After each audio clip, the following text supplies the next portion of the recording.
नमस्ते बच्चों, आज हम पढ़ेंगे बायो इनऑर्गेनिक केमिस्ट्री के बारे में।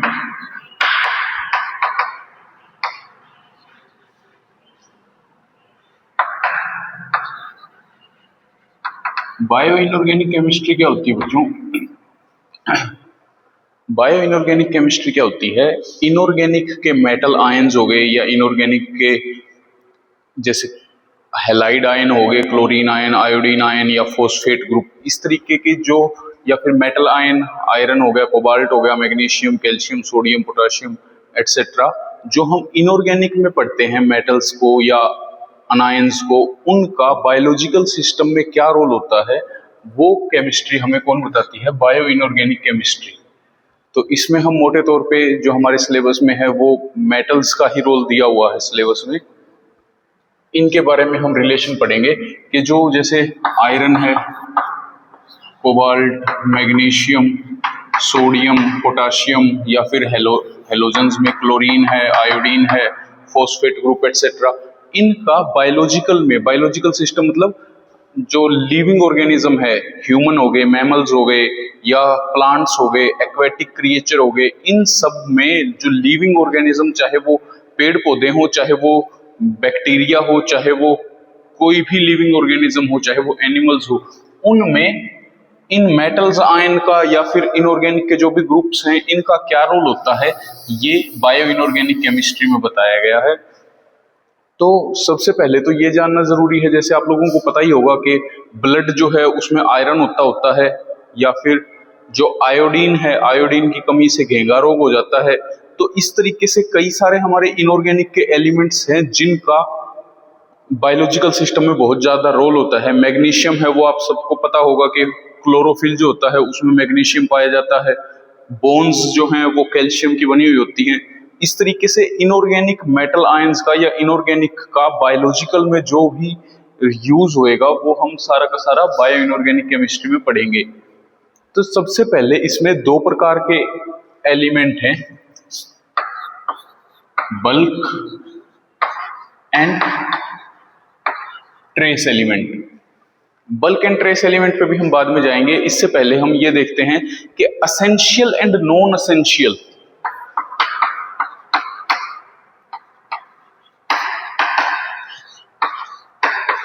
Essential and non essential element कौन से होते हैं? तो असेंशियल एलिमेंट्स तो वो होते हैं जिनकी लिविंग ऑर्गेनिज्म जब भी मैं बोलूंगा तो इसका मतलब वो लिविंग ऑर्गेनिज्म ह्यूमन भी हो सकता है, वो लिविंग ऑर्गेनिज्म कोई दूसरे एनिमल्स भी हो सकते हैं, और वो लिविंग ऑर्गेनिज्म कोई समुद्री जीव भी हो सकते हैं, एक्वेटिक क्रिएचर भी हो सकते हैं, या फिर पेड़ पौधे भी हो सकते हैं, बैक्टीरिया भी हो सकते हैं, सभी उसमें लिविंग ऑर्गेनिज्म में आ गए। तो इनमें असेंशियल एंड नॉन असेंशियल कौन से जो मेटल्स हैं या कौन से जो एलिमेंट्स हैं वो असेंशियल में होंगे या नॉन असेंशियल में होंगे, उनकी डेफिनेशन। तो असेंशियल एलिमेंट की क्या डेफिनेशन है कि वो एलिमेंट जिनकी कमी से बायोलॉजिकल सिस्टम में, लिविंग ऑर्गेनिज्म में कोई मतलब इंपेयरमेंट हो जाए, वो उसका कोई शरीर का कोई अंग काम करना बंद कर दे, या उसकी कोई बायोलॉजिकल प्रोसेस जो है वो रुक जाए या वो डिस्टर्ब हो जाए, इस तरीके के कोई भी जो एलिमेंट्स होंगे जिनकी कमी होने से बायोलॉजिकल सिस्टम की फंक्शनिंग में खराबी आ जाए, इंपेयरमेंट आ जाए, या वो काम करना बंद कर दे, कोई प्रोसेस उसमें रुक जाए, तो उनको क्या कहते हैं हम? Essential element. और नॉन असेंशियल एलिमेंट कौन से होते हैं? जिनकी कमी से बायोलॉजिकल सिस्टम पे कोई असर ना पड़ता हो, वो कैसे होंगे? हमारे नॉन असेंशियल एलिमेंट। तो मोटे तौर पे असेंशियल एलिमेंट 30 हैं, 30 असेंशियल एलिमेंट हैं। इनकी कमी होने से बायोलॉजिकल सिस्टम जो है वो अच्छे से काम करना बंद कर देता है। कोई भी उसमें इंपेयरमेंट, कोई भी माल फंक्शनिंग, कोई भी मतलब जैसे यूं कहते हैं संपूर्ण आहार खाना चाहिए, अच्छी डाइट लेनी चाहिए, तो वो किस लिए?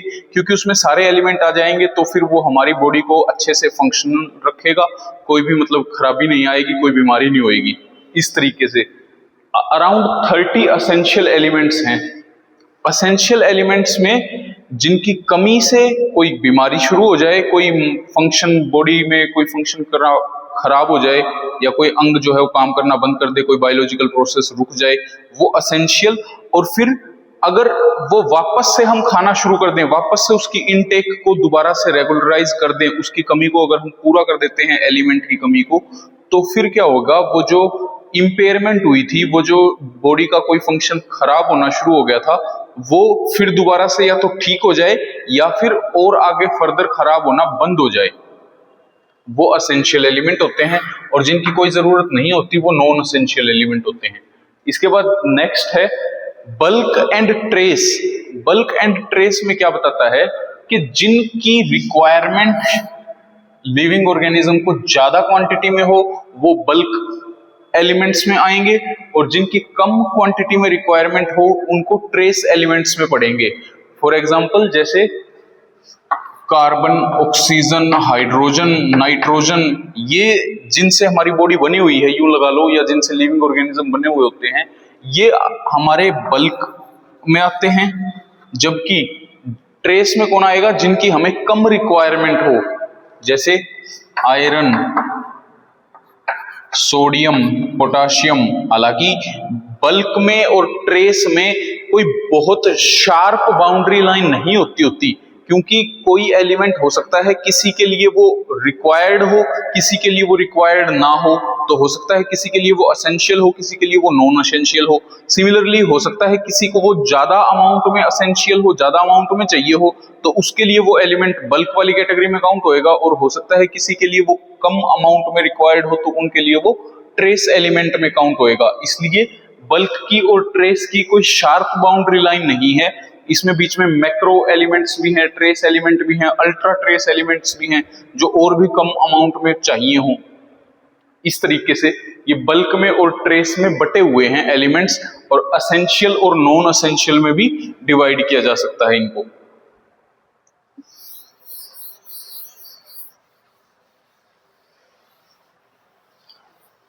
इसके बाद जैसे सोडियम और पोटाशियम का बताएं हम इंपॉर्टेंस।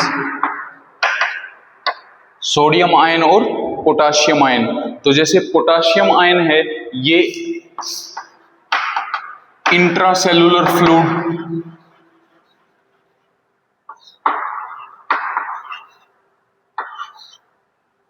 इंट्रासेल्युलर फ्लूइड का मेन कंपोनेंट है पोटाशियम, जबकि सोडियम जो है ये एक्स्ट्रा सेल्युलर फ्लूइड।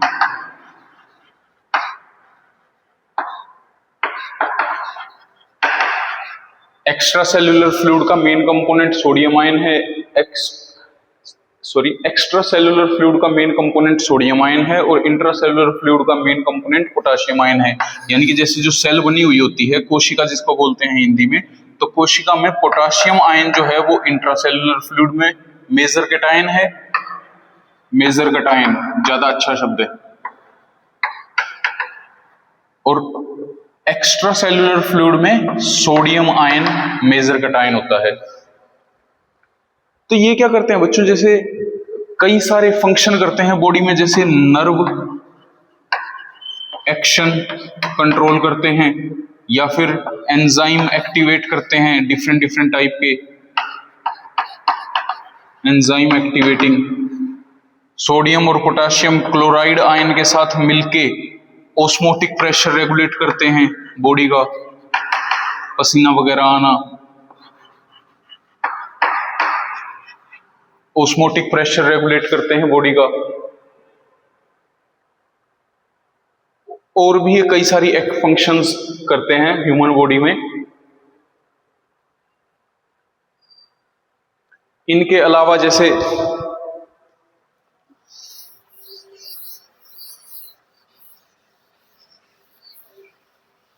कैल्शियम है, कैल्शियम 2+। तो कैल्शियम तो सबको पता है, बोन्स में जो बर्ड्स होती हैं, पक्षी होते हैं, उनके एग शेल, एग जो बने होते हैं, एग शेल किसकी होती है, कैल्शियम की होती है। या फिर जो मुलस्कस जीव होते हैं, जैसे जैसे शंख हो गया या सिप्पी होगी, समुद्र में जो सिप्पी पाई जाती हैं, ये भी कैल्शियम की बनी हुई होती हैं। दूसरा, ह्यूमन बॉडी में कैल्शियम जो है ये ब्लड क्लोटिंग में हेल्प करता है।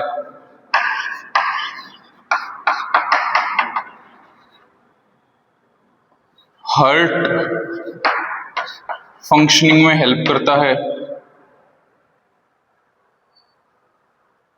मसल कॉन्ट्रैक्शन में हेल्प करता है, कैल्शियम आयन। तो इस तरीके से जो इनऑर्गेनिक के आयंस हैं उनका हम बायोलॉजी में क्या रोल है ये पढ़ते हैं बायो इनऑर्गेनिक केमिस्ट्री में। इसके अलावा जैसे मैग्नीशियम है, तो मैग्नीशियम जो है वो क्लोरोफिल का कंपोनेंट होता है। मैग्नीशियम में क्लोरोफिल में मैग्नीशियम आयन होता है।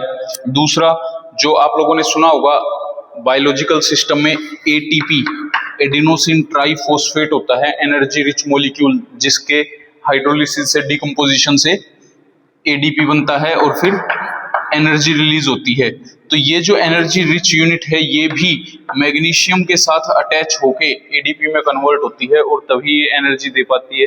तो एटीपी का एनर्जी रिच होने से जो एनर्जी मिलती है उसमें भी मैग्नीशियम आयन का रोल होता है।